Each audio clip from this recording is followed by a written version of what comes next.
Welcome back to Burning Butterflies. Today we're talking about the time Melissa threw a party, Brandi ditched it, and I got yelled at. Froggy's finally winning at life, and we all thought he was on the right path. Melissa sets out to throw him a 40th birthday party themed all around the board game, The Game of Life. But Charlotte and Froggy have other plans, and the party ends up being all about Pastor Tom turning 60. We're going to look at the weird dynamics surrounding celebrating milestones like birthdays at Come As You Are, and how this party was used to further push Melissa and I apart. Faith can feel like hearts and butterflies until someone lights a match and burns it all to the ground. Welcome to the Burning Butterflies podcast. The sad thing is that there's abuse of every kind within the church, but the spiritual abuse is the stuff that just What's a place there shouldn't be abuse? Like, there just shouldn't be abuse in a place that claims Jesus. Well, it ruins your soul. If you're new here, we suggest listening to our prologue episode first. This is the story of two women's journey through spiritual abuse and escaping from toxic church culture while finding hope in Christ. Sometimes it's just the facts, and if you get offended by it, that's a you issue. And if we can't be mature enough to have these conversations, even if some of the topics are difficult, then shame on us.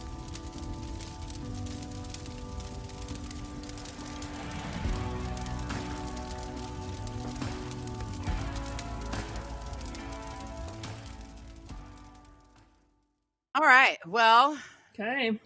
this is an exciting part of life right here in the story. The adventure of how I accidentally or in a roundabout way threw Pastor Tom a birthday party. So let's talk a little bit, though, about birthdays in the church first, because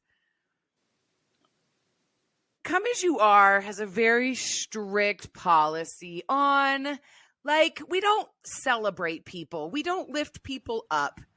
There is no recognition for work done. You are a slave to the system. And, but then you have the whole dynamic of this. Everybody's trying to get to the top to hold a microphone. And everybody wants to be recognized, and everybody's giving you their blood, sweat, and tears and all of their money, and they do want to be recognized.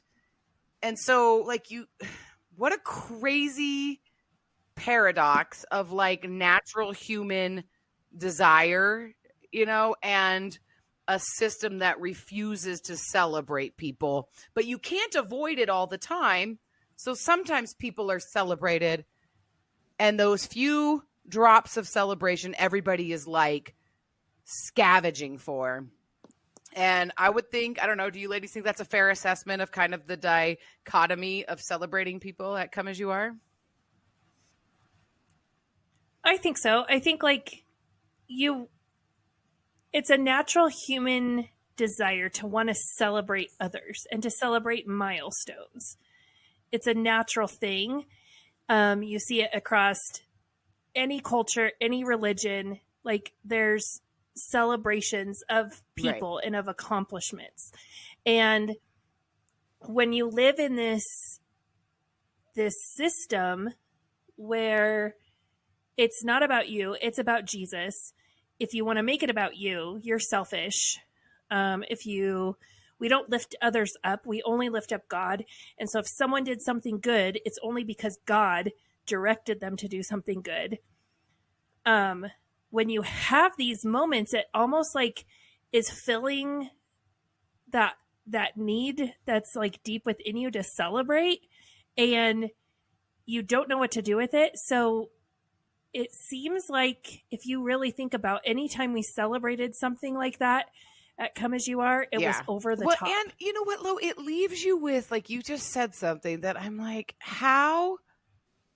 If it was going to be celebrated, it had to be God. And that puts people in a place to people who wouldn't normally manipulate a situation, like we've talked before, where the statement, well, God told me, became such a statement, just a sickening statement, because people will be like, we're supposed to paint the walls purple. God told me. It was almost like a stamp of, but it's because of what you just said, where you can only celebrate God. You cannot celebrate people. So then people feel like they have to use God to manipulate situations. And gosh, that's an awful place to be. But to me, if I'm remembering correctly, and Amanda, you have a lot of the church history before I even started going to the church, it seemed like there was a birthday type ministry where some lady sent out birthday cards whenever it was somebody's birthday. Is that the only type of birthday ministry that was going on? Yeah, so there was they called it the card ministry. And it was, because I want to, like, if you're looking at it with 2024 perspective, you're like, who sends stuff like that except for your grandma, right? Well, it was the grandmas. This is 1998. The church gets established, and that's one of the first ministry, because you're supposed to be finding stuff for people to do. People are supposed to feel like they fit, and they have a ministry, and they have a purpose within your church body. And so really, in the very beginning, what ministries do you have? You're a small church. You have children's. Eventually, they added on youth group. You have worship. If you're not within that bubble of like set up, tear down, and like the Sunday morning work, what can you do? Because we don't need 75 women making the bulletins or things like that. So you give them kind of these throwaway ministries, like the stage decoration ministry. When we were at the high school, these women would, every season they would change the stage decoration. So you'd have, summer, flowers up there. Then they'd have fall foliage and, in like pots in the corners on the stage, right? But eventually that gets thrown away. And the same thing is with this card ministry. We had a bunch of women who wanted to send out birthday cards. Well, then you get this whole influx of people. And so people come to the church. We've known them for 2 whole seconds, and we want their birthday of their entire family, their anniversary, and their address. And we want you to write it all down on a communication card. It's weird to ask people for their information. Yeah. So, other than like a card ministry that dissolved, birthdays were not celebrated. Well, I am, a few years into being married, and my husband Froggy is coming up on a big milestone birthday. And we are in the season of everything is good. Like, we have settled in. We had a really rough first year of marriage. The second year was rocky. This third year was bumpy, but things were on the up and up. And so even though I was giving up the socialization part of myself, there was calm and there was peace, because Froggy was getting exactly what he wanted. And so I would say this was probably one of the better years. We're going into one of the better years of our marriage of like I said, rocky. This was like maybe slightly, we were going down a dirt road. It was that bumpy. There weren't even speed bumps. This was just dirt road bumpy. But things were good. And, had they continued in this direction, this would have been a fantastic marriage. But this was probably about the as good as it gets, the calm before the storm. But I want to throw my husband a 40th birthday party. And I am all excited. And this is a big milestone. And I want to celebrate him. And so I want to rent the church building, because you can rent the church building. There is not a fee. You pay a deposit. If everything's chipper when you get done, you get that deposit back, because we want to use this building. The church narrative, we want to use this building in the community. We want people to know they can use it. There's no charge for it. This place is open. You want to have a baby shower, birthday party, or whatever. So I bring up that I would like to rent the church building to throw my husband Froggy his 40th birthday party. Somewhere along the lines in Froggy's brain, this was the perfect opportunity because him and his dad, their birthdays are like a week apart. Pastor Tom's is at the end of January and Froggy's is at the beginning of February. And so they are turning 40 and 60 a week apart of each other. And so he wants to include his dad. Wait. So instead of... Why?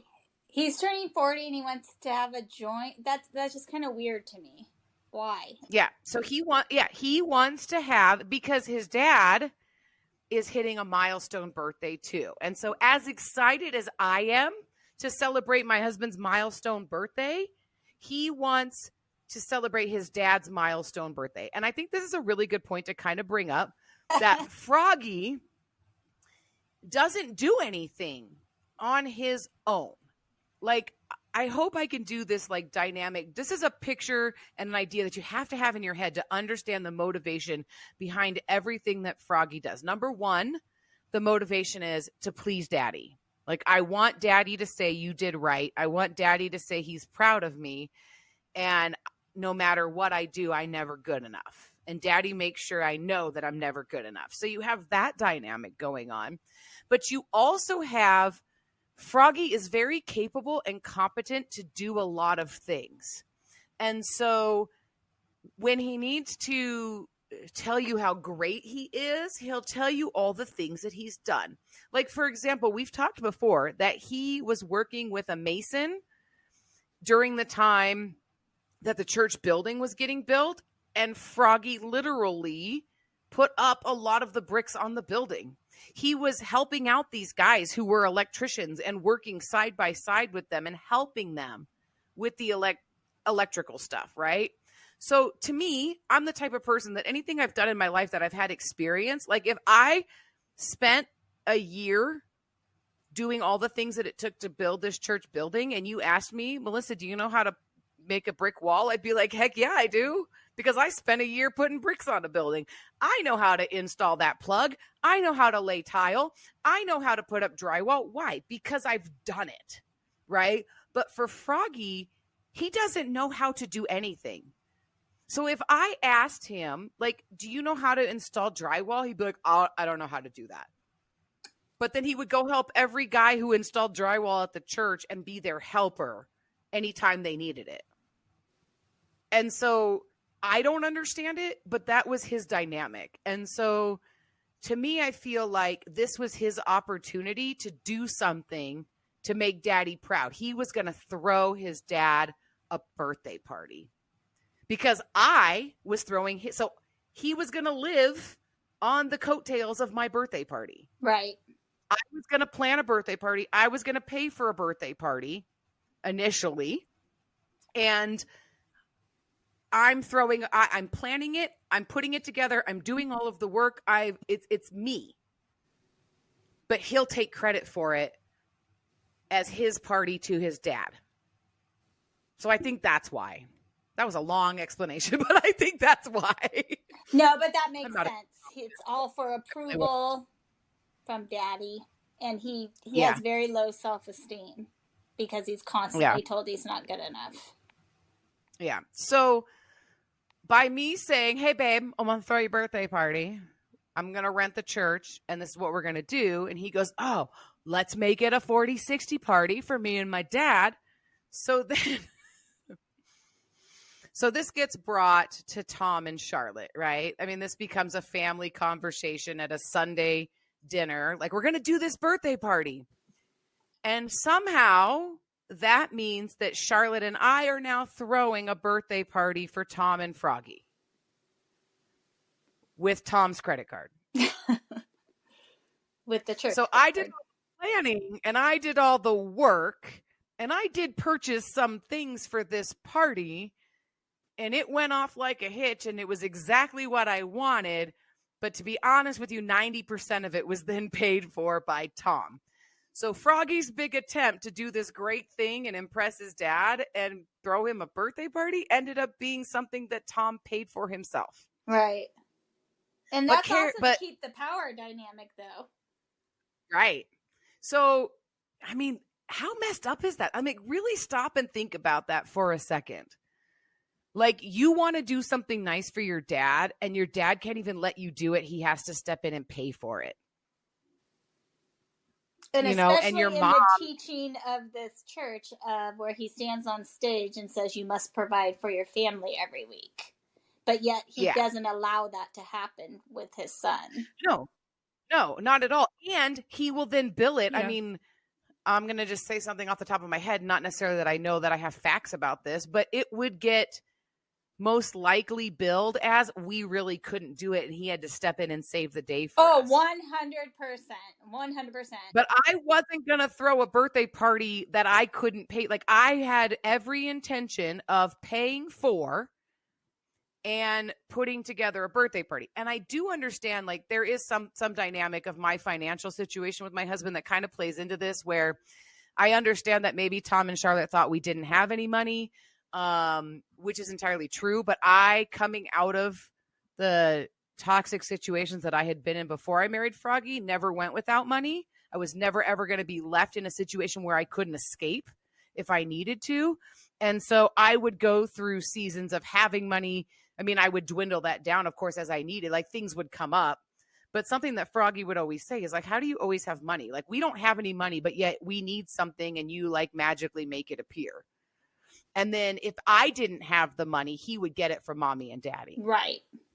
And so I can see in their perspective how we weren't capable of paying for this birthday party. Well, this also feeds into the narrative of you are disorganized and crazy, so you don't manage your money well. Because the woman has to be the problem with the finances, not the man. So this will be used as they had to come in at the last minute and pay for everything because you had these grand plans that you couldn't execute.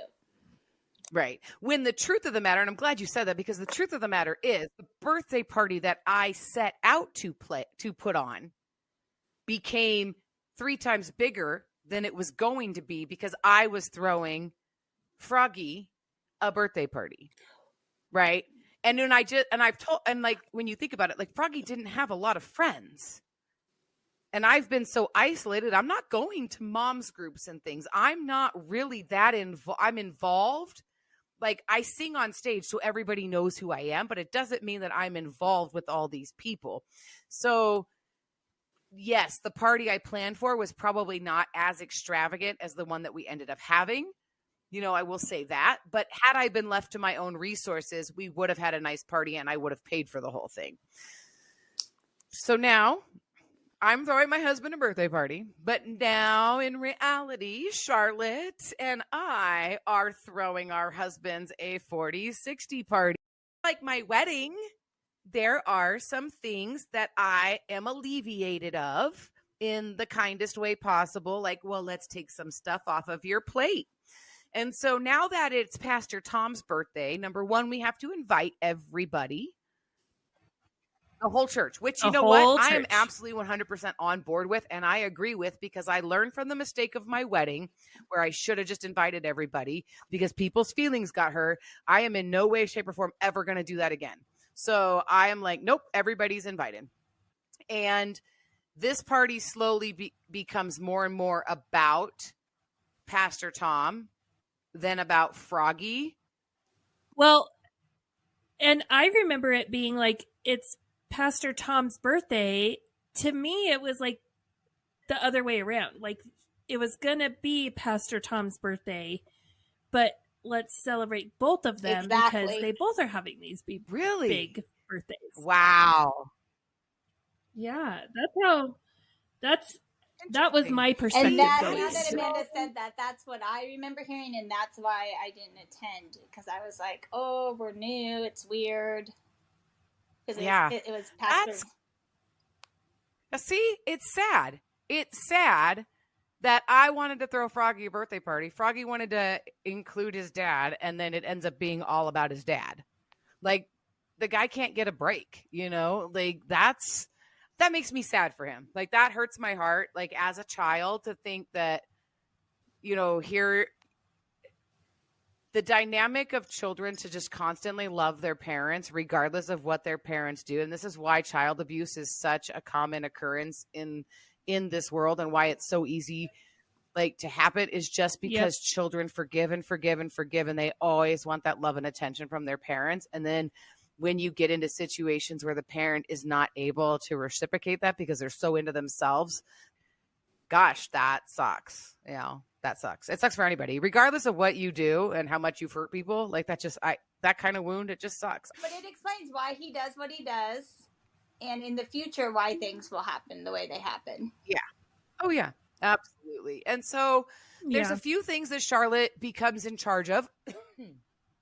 She takes over the invitations, and then she hired the photographer. I'm sorry.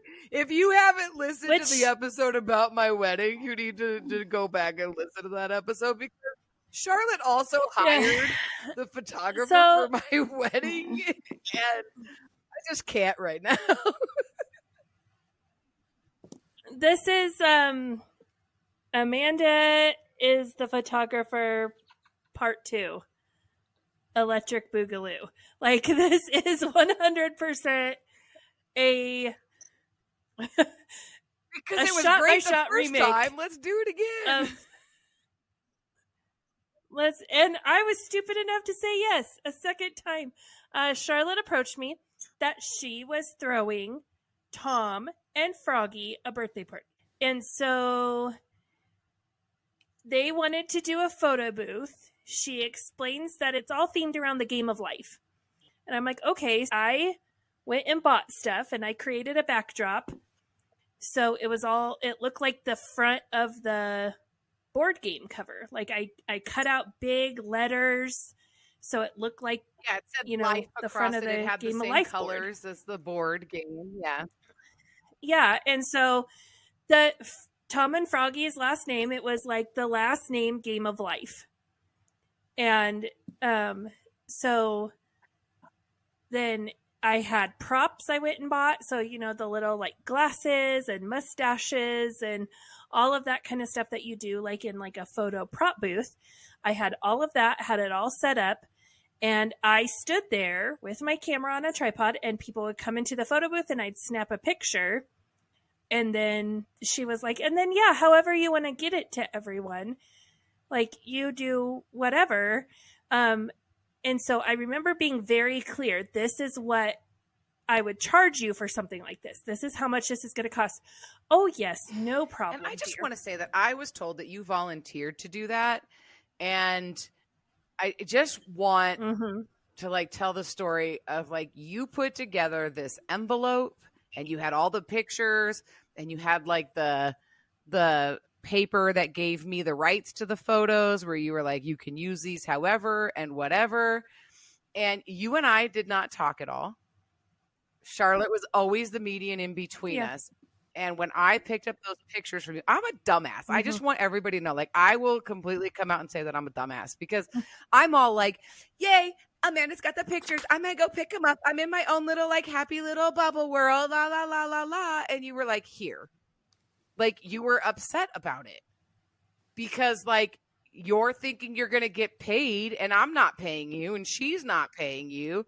And you're handing over all of this photography work, and I'm oblivious, and you and I have never talked, And so you and I were never friends because of situations like that. I know some people can look at this and be like, that's a crazy accusation to say that she orchestrated things in order to keep you apart. And when we timelined all of this out, no one can be oblivious to the manipulation and the control that she had over our dynamic together. And that just happened on accident. That woman knew exactly what she was doing, because the way it was manipulated, that's not something like, oh, there was a miscommunication, I'm so sorry. Like, so many times over our time at this church together, you and I are put in situations where we're pitted against each other. And when it comes down to it and you talk about all of it, Charlotte is at the center of because all if of you those had told instances. us at this time that Charlotte was keeping us from working together in any capacity, we would have been like, no, she's not. That's dumb. Like, why would somebody, who would do that? Who does that? Who does But when that? you lay it all out in a timeline and you go, I was at that event, and you and I were in leadership roles over events. And when you understand that the leadership of these events had meetings, a ton of meetings, but there were meetings that we didn't go to because we were directly instructed by Charlotte in some way, shape, or form. If you and I never sat in a room together, it was because you were talking to her or I was talking to her. Like, you don't have to go to that meeting, Melissa, because I'm going to have this meeting with you. I don't need you there. And that would be the meeting that you had to attend. And if you had to not be, if I had to be at a meeting, then you weren't needed at that meeting because you were going to have a meeting with Charlotte on the side. Like, that's pretty bold and direct. So when we say stuff like that, like, it really is a thing. And so, like, I think Amanda volunteered. Like, she loves Come As You Are so much and Pastor Tom so much that she just volunteered, because I still don't know that she wasn't the church photographer, because she takes pictures at everything. Why would I think anything else? She just loves them so much that she volunteered to stand there the whole night and take pictures at a photo booth. Well, and why wouldn't she? And I ate it up. Everything to the church and to the church's people. And I was never going to say anything about not getting paid, because at this point it's like, okay, they've done this to me twice. Honestly, I should have known better. Why did I agree to do it a second time without addressing it? And then you gaslight yourself. Well, maybe I wasn't clear. Maybe I said it in a way of like, well, if I was going to charge you, I would charge you this, but I'm not, like, you know, and then you feel stupid. And then after the fact, it's like, you know, I'm not going to say anything. And we're at the point in time where I've already gotten in trouble and I'm trying my damnedest to do things right and to, like, start to get Charlotte to trust me again. I sure as hell am not going to be like, oh yeah, and by the way, lady, you owe me a few $100s. Out and taught in the like, church environment anyway. You're not gonna ask. That makes you look like a bad Christian. No.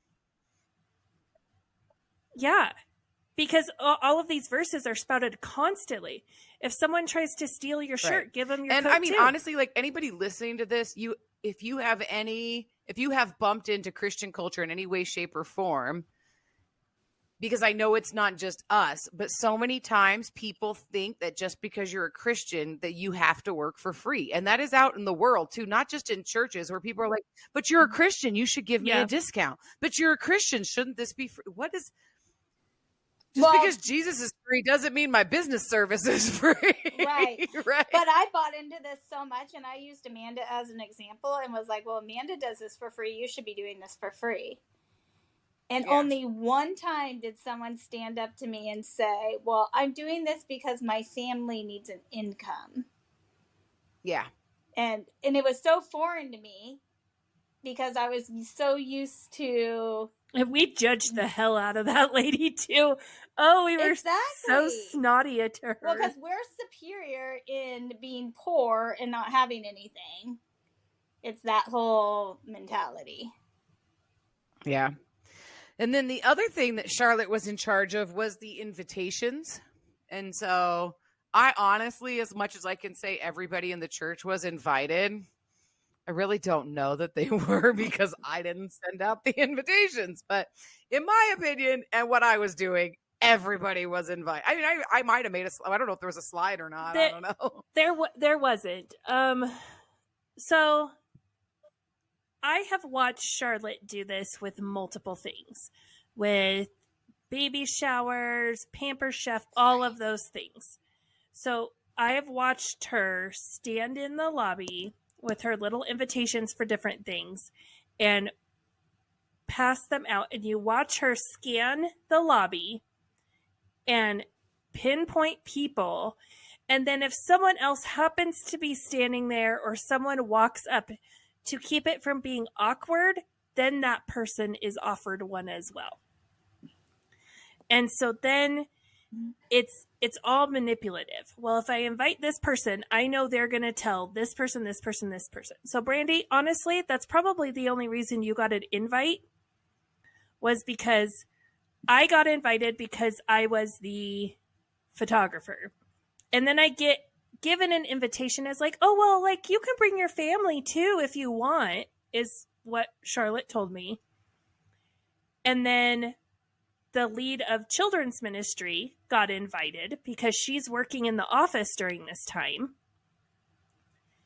And so because I was invited and she was invited, Brandi, now you had to be invited, because then if her and I are talking about it and you're like, what? I didn't get invited. My feelings are hurt. That's the only reason Charlotte would invite people, is she would look at everyone and be like, who's likely to get their feelings hurt if they don't get an invitation? And that's how she didn't just hand it out to everyone. She made it seem as though she was willing to.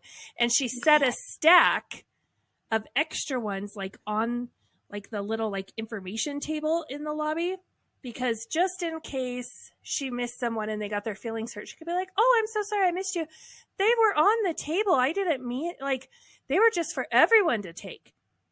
Mm-hmm. I thought you knew. Exactly how that went down too. That is exactly how that went down. And I probably was like the biggest thorn in her side for stuff like that, because I am like, everybody, if I see you, are you coming to my party? Are you coming to my party? Are you coming to my party? Are you coming to my party? So also during this time, because you said we don't celebrate people. There's some churches that'll be like, it's Pastor so-and-so's birthday, we would love to bless them. Or like, you catch people in the lobby and like, hey, it's so-and-so's birthday, come sign a card for them. Or, I think like working at the school, someone will bring around a card and you just sign your name on the card real fast. None of that happened at Come As You Are, because like you said, we don't celebrate people. And so when we have this birthday, I take it because I'm handed an invitation by Charlotte. I'm being told she's throwing this party. I assume it is now acceptable to acknowledge the fact that Tom has a birthday. So on our church Facebook page, I post on Tom's birthday, happy birthday, Pastor Tom. And I do this like he's a blessing to us, and, all the hearts and flowers language, and I use verses about, strong, godly leaders and, all of this stuff, right? Like really just, Jesus the crap up. And I get a phone call from the office lady, and I am asked if I can come into the office. And I go in and I'm like, what's up? And she's like, Tom would like to talk to you. He's in his office. Okay. So I go back and I walk into his office and he's like, shut the door. And I'm like, crap. Because if he's just going to talk to you, he'll leave the door open. But if he's going to yell at you, he's going to shut the door. But let's be honest. This is an old farmhouse that we repurposed into an office space. These walls are thin and not insulated. Everyone in that whole entire building can hear what is being screamed at you. So I sit down and I get yelled at. What would make me think that that is okay? We are not celebrating me as a person, and we don't celebrate birthdays. And if I'm going to do that for him, why would I? Then where do I draw the line? Am I going to do it for everyone in the church? And I said, I'm happy to. If someone wants like the church to be like, hey, happy birthday, Susie or whatever, like I'm happy to do that. People don't want to be publicly acknowledged, and then you're going to embarrass someone and, all of this stuff. And I was like, okay, I'm sorry. I took the post down. I deleted it. I was like, I'm sorry, I'll delete it. Like I didn't mean to cause a problem. I just was genuinely saying happy birthday. I thought that's what we were doing. I thought we were celebrating your birthday. I apologize. You're having a birthday party. The church is having a party for you. Like, right. Like, I apologize. You're not throwing a fit about that, but God forbid we put it on Facebook. My goodness. Like, okay, like just a couple of things though. Like, because this gets said often that Pastor Tom yelled, that Pastor Tom screamed. And we really haven't stopped to just acknowledge how screwed up that is. Like, I feel like there are certain professions where that is not acceptable. And pastors, like, they just shouldn't, that should not be a character of their personality for any reason. Like, I grew up in restaurants. I'm not allowed to scream at a customer. A customer's allowed to scream at me, but I'm not allowed as a restaurant professional. Like, that is my job in customer service. And I am not allowed to keep my job and scream and yell at a guest. So why is a pastor being allowed, having it be okay to scream and yell at people? Well, and it's not just like, because we've said this before, it's not just like he's talking loudly at us. It's not just like he's scolding us and we're being dramatic and we don't like being told no. Like a couple weeks ago, I was at church and it was our associate pastor giving the sermon that week. And this man is so gentle and kind and sweet. And his whole demeanor, the way he preaches, is so gentle and loving. And he was preaching on the Sermon on the Mount. And he used verses that Tom would yell at me when I got in trouble. And so I am being yelled at by Tom, and he's screaming these verses at me. And when I say yelling and screaming, he is sitting across his desk at me, but he's leaned forward over his desk. He has his red face, his vein is bulging out in his forehead. He's yelling so much, he's spitting, and he is going off on this rant. There's no stopping him if you try to interject. This is angry, ugly screaming and yelling. If you try to interject, it makes it worse. And you just have to sit there and just take it. And I had a panic attack at church. I started hyperventilating. I was crying. Like, I couldn't stop my tears. Like, and my husband was like, "Are you okay?" Like, whispering to me. And I'm like, "I'm fine." And so I finally, like, I got to the point where I couldn't breathe and I felt like I was all sweaty and I felt like I was going to be sick. And so like I couldn't like sit still, like my leg was bouncing and I was like physically shaking. And I finally just had to go out and sit in the car.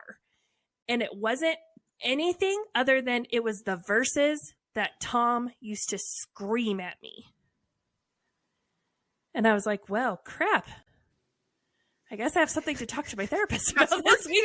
Like, I messaged my therapist and I'm like, yeah, we're going to have to talk about this because that was unexpected. But so when we say Tom yells at you, we say Tom screams, I am like, we're talking 4 years removed from the situation almost. And the smallest thing has triggered me to have a full-on panic attack at church. That's not normal. No, and it's not okay. And I think that is the number one thing. Like, you can disagree with anything and everything that I say. You can defend Pastor Tom to your dying breath because we all did it. But at the end of the day, you have nothing to say that disqualifies him from being a pastor. Right there. I'm sorry. How many years has it been? Yeah. We're not talking about, oops, I did it again. We're talking about a lifelong, consistent behavior that, I'm sorry, but disqualifies you from ministry. And you could tell me it's the thorn in your side. You can give me every Bible verse that there is, but you need to sit down and you need to stop. And you need to do what that women's Bible study that we were all told to take to shut it is what you need to do. Because that is not pastor behavior. That disqualifies you from being a pastor. Tom's allowed to be a passionate Italian and yell because he has zeal for the Lord. Brandi is a passionate Italian, but she needs to sit down and shut up because she's a woman. Right. Well, at this time, you're also hearing pastors yell and scream from stage. Driscoll's very popular at this time. And there is a sense of, in the church, that if you get yelled at by... Yeah, he only yells at the people he's comfortable around. So there's another dynamic. Yeah, how awful. Well, we defended him. We know, trust me, you can't defend him because I've already defended him enough in this lifetime.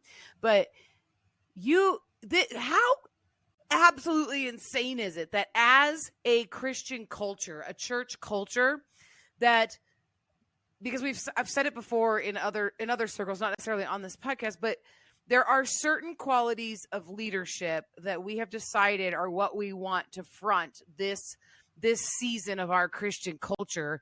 And those qualities come along with some pretty nasty, toxic qualities themselves. And you're right, Brandi. This is the season of, this narcissistic pastor that it's coming around and biting us in the butt these days. It's becoming a thing because our Christian culture promoted these toxic men into places of leadership because we wanted the megachurch. We wanted the celebrity pastor. We want the charismatic, on camera, build the church leader. But the people that a lot of times have those characteristics, they come from very toxic places.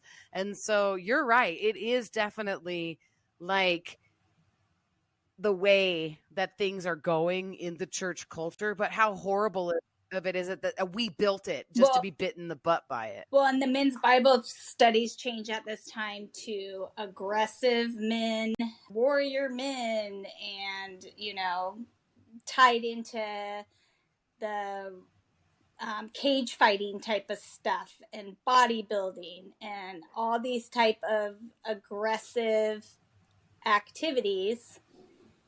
And it just feeds into the narrative that a characteristic of men is aggression, and that's okay. It's crazy.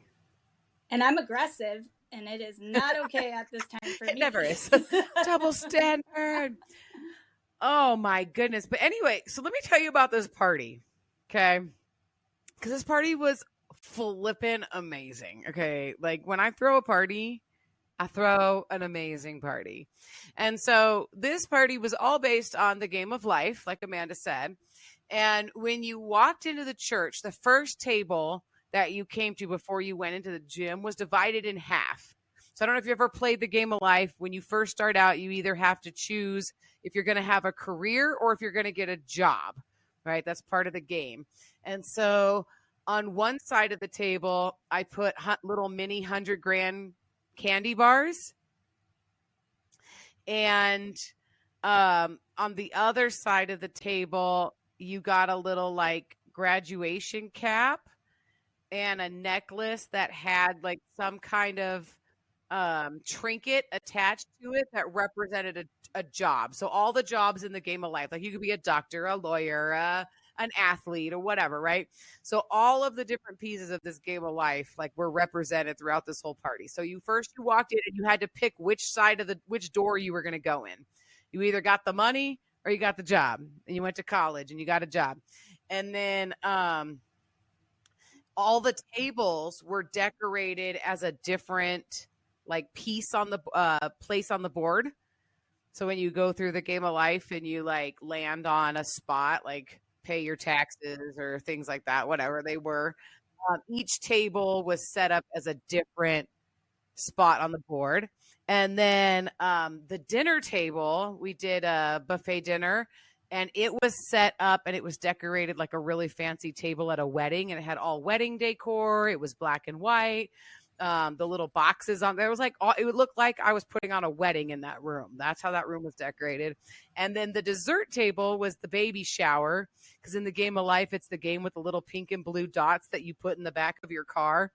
And so the whole dessert table was half pink and half blue, all blue candies and all pink candy. So it was a pretty outstanding party. It was welcome for all families and all children to come, and I thought it went off really well. I know, Brandi, you didn't go, but Amanda, you took pictures. Your family went. And so it's so funny. Like, you describe all this stuff, and I was like, I don't remember that at all. But I was like in like this back hallway doing the photo booth. And so like I showed up early while you were decorating to set all my stuff up. And then I by the time the party was over and I tore all my stuff down, you had torn all your stuff down. So I never left that hallway the entire party. That's so sad. I'm so sorry. It was not you. But that's par for the course. Later on, you'll see that Amanda and I attend every event like this because we are the servants. Yeah, and never participate in any of them. Yeah. Yeah, well, I do think it's funny, though, that, like, I set out to throw my husband a birthday party. I ended up throwing Pastor Tom a birthday party, and Pastor Tom ended up paying for his birthday party. What's funny is he didn't pay for the party. The church paid for the party because there's a magic credit card. You think? Yeah. Nuh-uh, and really? It says his name on it, but it's the church card. There's two. And you know the last numbers of the card, so you know which one to take for office supplies, whatever. And then there's another card that you get, and you can go buy pretty much whatever you need for certain events.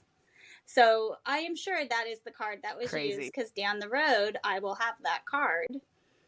And it's magic in how much money we can spend for one giant event. Yeah. That's crazy to me because, like, I don't know, because I just made a list and stuff magically showed up. That's what I know. And so I don't know. Yeah, but that's crazy to me. It takes us years to realize that that's what this card is being used for. Because it's explained in the office that one of them is for ministry use and one of them is for like designated use, operation, like to pay bills and like operational costs, right? And so that's how it's explained. But the more you start to like be in the office and you start to realize how this card is being used, we'll get to a point where we go on a trip, and at first we're all supposed to pay for our own way on this trip, and then all of a sudden it's paid for and covered by the discretionary fund. Like, you know. I used to make jokes that at Come As You Are, we would always say, look what God did. And in truth, it was look what Tom did. Yes. So now I feel like you're saying like the church just had this amazing credit card. And so it's really more look at what. Well, and there's no real budgets. So we make budgets.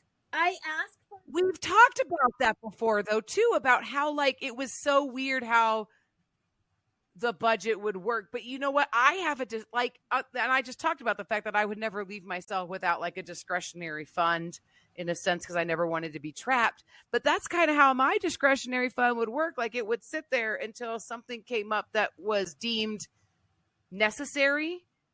And if we didn't have money anywhere else, that's when I would use my discretionary money for that need. So sometimes, you know, if something bad went down, I couldn't get away because I had just used my discretionary fund for another necessity. But there were times throughout the years that, like, my discretionary fund was more than capable of getting me out the door in someplace safe if I needed to be at any given time. I always try to keep it there, but sometimes there would be a need that came up that I would be like, well, this need is present right now and this fund is available to pay for it. And so, like, if you think about when we talked about how the church budget worked and how, like, money would just move and it was always like this magic miracle that God did, and now realizing that it was really just the power of Visa and not the power of Jesus. Like, well, and it's the power of three big tithers. Yeah. Once you're in the office and you really see the financial, I mean, we would do budgets and this ministry has this much, whatever, but then money's always being shifted, and it's always being shifted for whatever Tom is pushing. And if he's pushing something, you can buy whatever you want.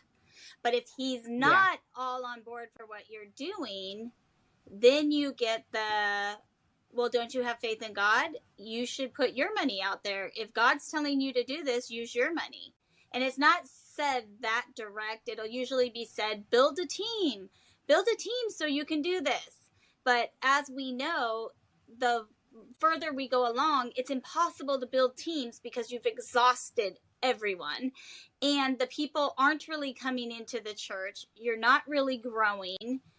And people usually, and I am going to use the word usually, because people have a bad experience serving and then they don't do it again.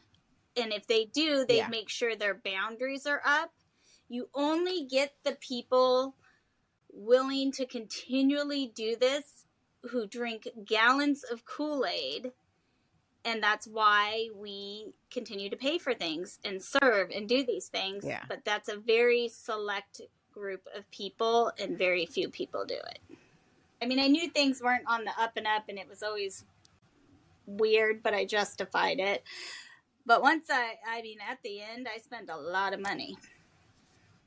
Yeah. It's just so crazy. Like, just the willingness to justify things. Like, when you really, I think that's the hardest part looking back when you go through these stories, is realizing, like, we could sit here and laugh and joke and cry and talk about how messed up things were. But at the end of the day, like, we justified it. Like, we were living it up, and like, just so and I would have talked you out of it too. Like, if you came to me and said, this isn't right, whatever, even if I'm like, yeah, I know it's really not right, I still would have told you it was okay. Yeah. And God wanted. Yeah. You would have defended it and justified it to me, and I would have left believing you. Yeah. Well, and if you came to me, say, a month after this party, even though I know Amanda very well, and Amanda has probably told me that she didn't get paid to take the pictures, if you come to me and you're like, oh my gosh, I'm so embarrassed, I'm going to tell you it's okay, because God wants Amanda to do this, and maybe you should have a conversation with her, but I'm going to make you feel so good about not paying her because I've drank so much Kool-Aid. And even on the other side of it, if I tell Amanda, you need to go tell her, Amanda's drank so much Kool-Aid, she's going to justify why she doesn't deserve payment. So it's this vicious circle that you can't get out of. And it all goes back to trying to be good, trying to serve, and be selfless, because you have to give everything. To the death. #cult. Burning Butterflies is a listener-supported podcast. Today's episode is brought to you by our amazing supporters on Patreon. Follow the link in our show notes to learn how you can become a Patreon supporter too. Supporters get exclusive access to bonus content each month, including outtakes, cut content, and supporter-only episodes. If you've enjoyed this episode, please leave us a rating on your listening platform. Burning Butterflies is a production of Asha Media. Thank you for listening.